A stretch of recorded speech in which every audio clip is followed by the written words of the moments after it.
Family is supposed to mean unconditional love, or at least that's what I used to believe. It took me years to realize not everyone who calls you family actually values you. This is the story of the day I stopped trading my self respect for cold, reluctant nods and started living my own life. Escaping the pressure of my wedding day, I finally understood the distance between my family and me didn't come from one big explosion. It came from tiny cracks, slowly widening over the years. My relationship with them had always been strange. Once, when I walked into my parents' house, the cheerful conversation in the living room fell silent. My brother, Benjamin, shot a quick glance at his wife, Camila. They exchanged a knowing look. My mother, Diana, forced a stiff smile and said, "Oh, Eliza, you're home early. Is work going okay?" I sighed. "Yes, I finished early today. Thought I'd stay for dinner." My father, Victor, didn't even lift his eyes from the newspaper. He just grunted like it wasn't worth noticing. I had gotten used to the coldness, but somehow, every time, it still stung. Dinner that night was no different from the others. Camila was animatedly chatting about her upcoming summer plans. Benjamin chimed in here and there. The kids ran wild around the table. My parents nodded occasionally, half listening. Even when I tried to steer away from work topics and join casual conversations, the energy would quickly fizzle out. Camila clicked her tongue and said, "Eliza, you're always so serious. You should really learn how to relax." Benjamin winked at his kids, adding, "Hey, don't grow up like Aunt Eliza, all right? All work, no play. She's forgotten how to smile." The kids burst out laughing. I just stared into my glass of water and said nothing. What they didn't know or chose not to know was that much of what they enjoyed, from the house they sat in to the vacations they talked about, came partly from my silent support. This wasn't a family anymore. It was a one-way transaction where I had become nothing more than a walking wallet. That night, as I picked up my purse to leave, my father casually said, "Oh, Eliza, could you chip in a little for Benjamin's birthday party next month?" I nodded quietly. No questions, no refusal. Just the reflex of someone who had long been trained to endure. I thought I had grown numb to it until the wedding happened. About 2 months before the wedding, my father began acting strangely whenever the subject came up, whispering on the phone, slamming his laptop shut whenever I entered the room. Even Camila, who normally barely noticed me, smirked and said, "Eliza, you're going to love what we're planning for your big day." Benjamin would clap me on the back, half joking, "Be patient. You're in for a real surprise." For once, I dared to hope. Not for expensive gifts, my family wasn't wealthy, and I didn't expect that. I just hoped maybe this time they genuinely cared. I organized a small family dinner to introduce my fiancé. I called Dad, emphasizing, "You have to come. This is important to me." Dad sounded sure on the phone. "Of course, Eliza. Unless something urgent comes up, I'll be there." But on the day of the dinner, just a few hours before it was set to start, he texted, "Sorry, I forgot I had a golf game with Bob. See you at the wedding." I gripped my phone tightly. Another disappointment. You'd think I'd be used to it by now, but it still hurt. On my wedding day, I stood there in a simple white dress, clutching my bouquet, scanning the crowd for familiar faces. Mom, Dad, Benjamin, Camilla, Adrian, Sophia. None of them were there. I called Dad straight to voicemail. I called Mom, no answer. I texted Benjamin and Camila, no reply. James, the man I was about to marry, took my hand. His eyes were calm and kind. "Don't worry, Eliza. Maybe something happened. I'm sure they didn't mean to miss it."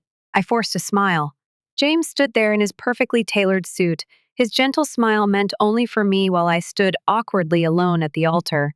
His parents whispered worriedly in the back row. But James stayed steady, and together, we decided to go ahead with the ceremony. No parents, no siblings, just us and the people who chose to be there. I stood before the empty aisle and whispered 2 words, "I do." James squeezed my hand tightly, his eyes telling me that I was still whole even without my family present at the most important moment of my life. The wedding went on. We exchanged vows under the soft sunset, but inside me, there was a hollow space that no words could fill. After we returned to our new home, I sat quietly in the living room. Almost out of habit, I opened my old Instagram account. I didn't post much, I mainly used it to silently keep up with my family. And there it was, a post from 3 hours earlier. A photo of my entire family, mom, dad, Benjamin, Camila, Adrian, and Sophia, all smiling and raising glasses of wine at a luxurious French estate. Behind them stood a grand medieval castle and lush sunlit gardens. Benjamin's caption froze my blood. A perfect family vacation without her. The comments were even worse. Dad replied, "She's too busy anyway," with a laughing emoji. Camila chimed in with a jab about career-obsessed women forgetting family traditions. And Mom's comment was a final knife to the heart. "Feels good to get away from the stress of her wedding." My hands trembled so badly that James noticed. He wrapped his arms around me, trying to steady me. His eyes burned with anger. "I can't believe they did this," he said. "Eliza, you matter. Don't let them make you question your worth." He sat beside me, gently running his hand through my hair, each touch trying to patch the wound widening inside me. But the pain didn't fade. I sat there, silent, my throat tight, scrolling through their pictures, vineyard tours, lavish dinners, river cruises. Each post was time-stamped, proving they had planned this trip for weeks long before my wedding. They didn't forget my wedding. They chose to abandon me. I didn't cry. I didn't call. I didn't comment.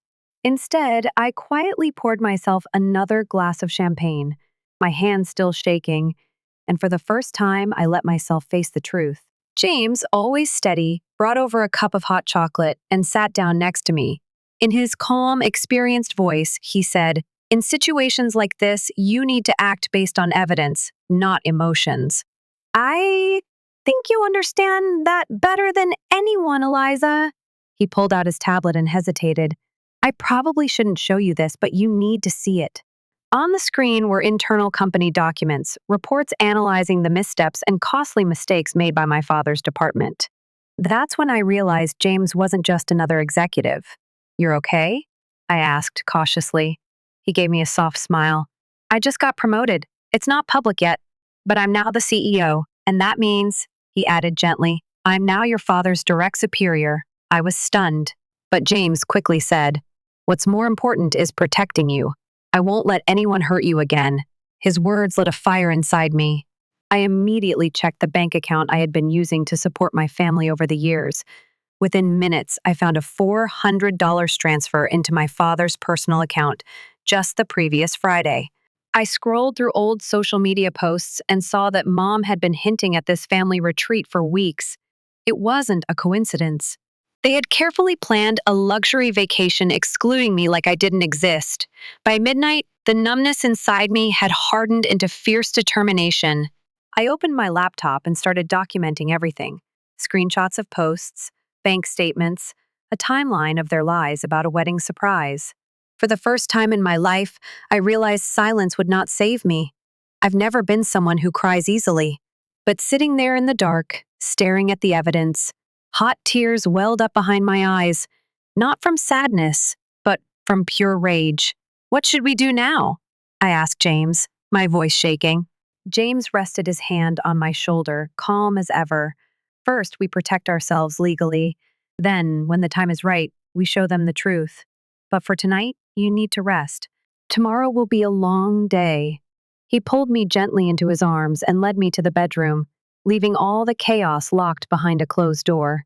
3 days after the wedding, the first messages from my family started pouring in. A text from Dad asking if I was upset about something. 2 missed calls from Camila. A short message from Benjamin. "Dad's worried. Can you respond?" I didn't reply to any of them. Instead, I posted my first photo in months, a quiet corner of our new apartment, decorated with the wedding pieces I had personally chosen. No caption, no tags, just a date stamp, a silent declaration. And then the floodgates opened. Texts, calls, emails, Instagram DMs, WhatsApp messages, the notifications kept coming every second. By midnight, I had counted nearly 300 messages. The last text from Dad simply said, "We're coming back tomorrow. We need to talk." James sat beside me, his hand tightly holding mine, worry in his eyes. In fact, James had been preparing for this from the very next morning after the wedding. I still remember that morning clearly. While I was barely awake, James quietly stepped out to the living room to make a phone call. His calm but firm voice shook me fully awake. I lay there in bed, listening and feeling a chill run down my spine when I heard him say, "Yes, Victor, the decision is final. Starting Monday, you'll be transferred to the regional branch. Your future will depend on your performance." I sat up in bed, heart pounding. Victor, my father. James was speaking to my father like a superior speaking to a subordinate. I crept to the living room. James remained composed, putting the call on speaker. "No, this isn't personal.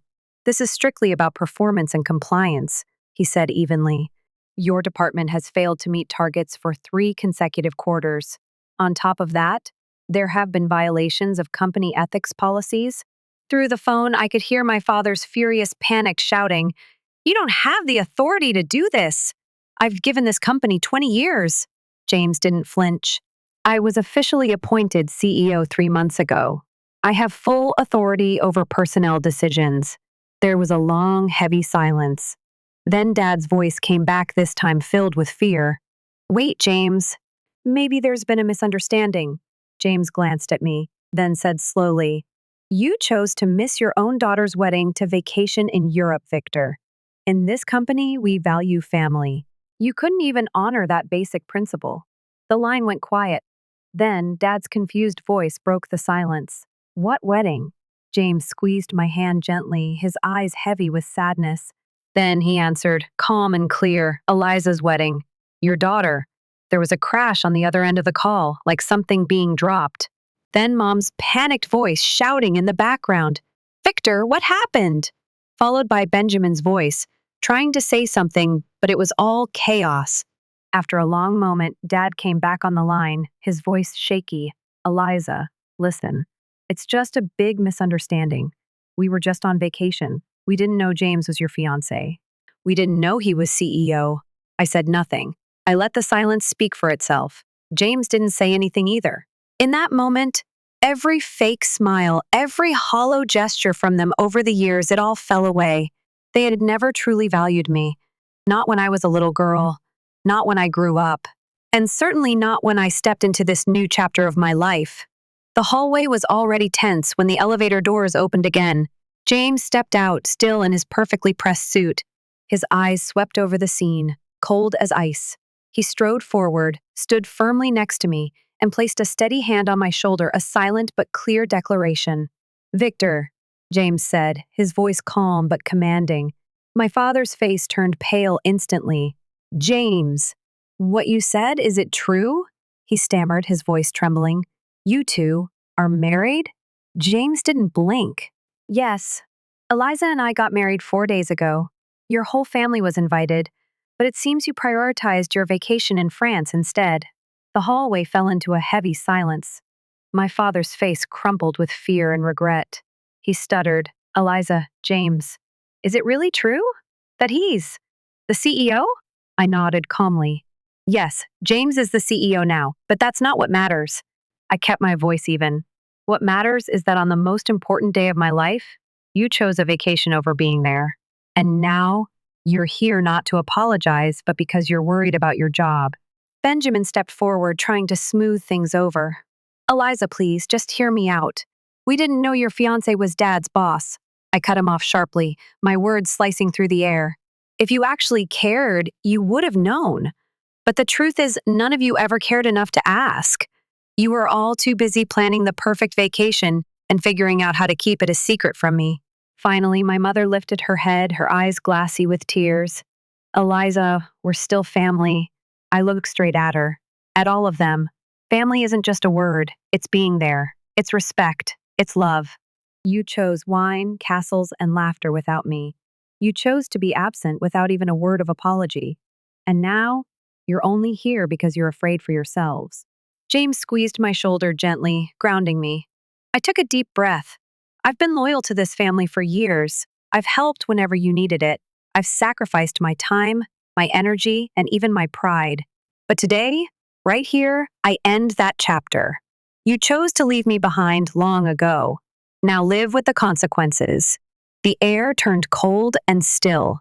My father, Benjamin, my mother, Camila, they all stood frozen, unable to find any excuse to justify themselves. They realized too late that this time I wasn't going to forgive, wasn't going to pretend nothing happened. As the elevator doors closed behind them, I turned to James. He gave me a small, bittersweet smile. "You did amazing," he whispered. I leaned my head against his shoulder, feeling a weight lift from my heart. I had lost the people I once called family. But I had finally found myself. And for the first time, I knew I didn't need anyone's permission to live by my own worth. The hallway was still tense when James kept his voice calm but sharp, looking straight at my father. "Family is supposed to help each other, right? Victor, someone who doesn't respect family has no right to speak about it." His words echoed through the hallway, freezing everyone in place. My father's shoulders slumped, pure despair washing over his face. My mother covered her mouth, sobbing uncontrollably. Even Benjamin, usually so smug, hung his head low. James didn't hesitate, his voice steady. "I informed you while you were still in France. In my company, employees who don't value family have no place. You will be reassigned to a minor regional branch. And only after that notice did you suddenly pretend to care about your daughter's wedding?" Camila whispered, barely audible. "We didn't know." James glanced at her, his expression softening slightly but his tone firm. "Please leave. Eliza has been hurt enough." My father stepped back, dropping the gift bag he had brought, its contents spilling across the floor, unnoticed. My mother grabbed his arm, sobbing as she pulled him toward the elevator. "Eliza." Benjamin tried to speak, but I cut him off softly but firmly. "Leave." They shuffled into the elevator like scolded children, their heads bowed. As the steel doors closed, the last thing I saw was my father's stunned face, my mother's tear-streaked cheeks, and Benjamin supporting Camila, who was crying like a lost child. When the elevator finally sealed them away, James squeezed my shoulder gently and asked, "Are you okay?" I nodded, my voice steady. "I'm okay. I'm no longer invisible in my own life." And that's all I needed. We stood together at the window, quietly watching them drag their suitcases across the grand lobby under the pouring rain. Their figures grew smaller and smaller until they climbed into a waiting taxi and disappeared into the gray mist. No more arrogance, no more triumphant smiles, only the loss they had created for themselves. And for the first time in my life, I felt truly free. 1 month after the wedding, the news about my family hadn't improved. James and I sat at the breakfast table, sipping coffee as soft sunlight streamed through the windows. On James's laptop screen was the latest performance report about my father, and the numbers were brutal. "He barely lasted 2 weeks at the regional branch," James said quietly. "Late every day, falling asleep in meetings. Yesterday, he officially resigned." I silently rotated my coffee cup between my hands, staring at the rising steam like it was a window into a distant past. James reached across the table and gently squeezed my hand. "Do you regret it?" he asked softly. I looked up at him, my gaze steady. "No," I answered firmly. "They made their choices long ago. I'm just finally making mine." James gave me a small, sad but proud smile. And in that moment, I knew I was no longer trapped between their expectations, responsibilities, and the one-sided love I had clung to for years. This time, I chose myself. Later that morning, just as we were getting ready to leave for work, my phone rang. It was my mother. I exchanged a quick look with James. He gave me a slight nod, letting me decide. I answered on speakerphone. "Eliza, please listen." My mother's voice sounded tired and frail. "Your father lost his job. We're in financial trouble. We can't pay the mortgage. And the credit card debt is piling up. Could you help us a little?" James watched quietly, never interfering. I kept my voice calm. "How much do you need?" "About $3,000. "Just temporary," she whispered. "Your father will find a new job soon." I almost laughed. $3,000, the same amount as their luxury hotel bill in France, while they skipped my wedding. "Tell me the real reason you need the money," I said evenly. "Like I said, the mortgage." My mother tried to deflect. I interrupted her, my voice sharp. "What has Dad been doing since James demoted him?" There was a long silence. Then a heavy sigh. "He contacted a competitor. He's trying to sell confidential information from James's company. We need money to hire a lawyer." I saw James's face harden into steel. He quickly began taking notes, signaling that he would alert the legal department immediately. "I see," I said coolly. "You just admitted to corporate espionage." And by the way, this call is being recorded. Eliza! My mother gasped in horror. How could you record your own family? I let out a cold, humorless laugh. Family? The same family that chose a European vacation over my wedding? That night, James and I sat on the balcony of our penthouse, sipping wine while the city lights glittered below us. He wrapped an arm around my shoulders and pulled me close. Do you think they'll stop? I asked quietly. James shook his head. They have nothing left to lose, he said softly. And those are the most dangerous kinds of people. 2 days later, I received a direct call from my father. His voice was strangely calm. Eliza, I need financial support. Just temporary. I'll pay it back soon. James and I listened on speakerphone. How much? I asked bluntly. $5,000, he answered immediately. We're family. It's natural for a daughter to help her father, right? I looked at James. He shook his head slightly. Dad, I said, my voice soft but firm. Do you realize how reckless you're being? James took everything from me, my father exploded. My status, my dignity. Even my own daughter, I gripped the phone tightly. I'm not your possession, I said clearly. I chose my own life. I chose James because he is kind, honest, and respects me, things you never gave me. The line went silent. Then it disconnected. The next morning, the news broke. My father had been arrested for breaching confidentiality and attempting to sell company secrets. Internal security reports confirmed everything. My mother and Camila were reportedly sobbing at home. I sat beside James, feeling oddly empty. What should I do? I whispered. James gently stroked my cheek. Eliza, this was their choice, not your fault. That afternoon, I officially filed restraining orders against my parents, Benjamin and Camila. I couldn't let people who were destroying their own lives drag me down with them anymore. I sent one final email short and to the point. You forgot I existed. Now it's my turn to forget you. I changed my phone number, created a new email, and started a new life. James was always by my side. Every night, he would hold me close and whisper, You're not alone, you're my family now. 6 months later, we bought a new home by the lake, far away from the noise and chaos. A true sanctuary. James successfully restructured the company, and I was promoted to chief legal officer. Our new life had truly begun. The old family was nothing more than occasional court documents I coolly ignored. No more gift requests from Adrian or Sophia. No more invisible expectations weighing me down. Each evening after dinner, James and I would sit on the porch, sipping wine and sketching out our future. For the first time in my life, I could clearly see myself in it. And sometimes, in those quiet, golden moments, James would lean over and whisper in my ear, You're everything to me, Eliza. Family isn't just about shared blood. Family is where you are loved, respected, and free to be yourself. Sometimes, growing up means having the courage to walk away from places that hurt you and building a new home with the people who choose to love you. Always remember, you're not selfish for loving yourself. You're giving yourself the chance to be truly happy.